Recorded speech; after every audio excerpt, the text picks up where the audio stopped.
এই উত্তৰ মালগাপুৰ যেতিয়া বৰষুণ আহে তেতিয়াই আলগাপুৰৰ এই পুলিচ আউটপোষ্টখন বুৰাই লয় আৰু বহুত কষ্ট কৰি আছে। এতিয়া মই আহি দেখি পালোঁ যে আমাৰ থানাৰ অফিচাৰ আৰু ইয়াতে তাত এখন টেম্পৰাৰী ঘৰ বনাই ৰখি আছে তাতে আৰু থানাবোৰ একদম বুৰাই দিছে আৰু পানী বাঢ়ি আছে। এতিয়া কেতিয়া বুঢ়াইছে?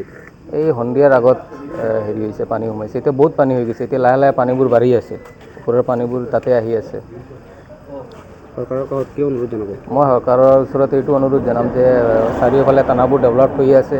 মোৰ আলগাপুৰ থানাটো পিছ পৰি আছে। এইটো ডেভেলপ কৰিবৰ কাৰণে মই জোৰালো আহ্বান জনাই আছোঁ।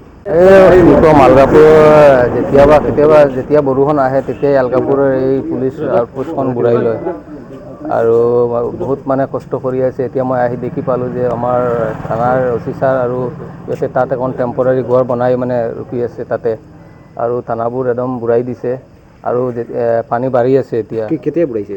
এই সন্ধিয়াৰ আগত হেৰি হৈছে, পানী সোমাইছে। এতিয়া বহুত পানী হৈ গৈছে। এতিয়া লাহে লাহে পানীবোৰ বাঢ়ি আছে, ওপৰৰ পানীবোৰ তাতে আহি আছে।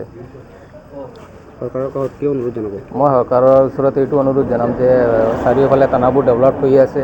মোৰ আলগাপুৰ থানাটো পিছ পৰি আছে। এইটো ডেভেলপ কৰিবৰ কাৰণে মই জোৰালো আহ্বান জনাই আছোঁ।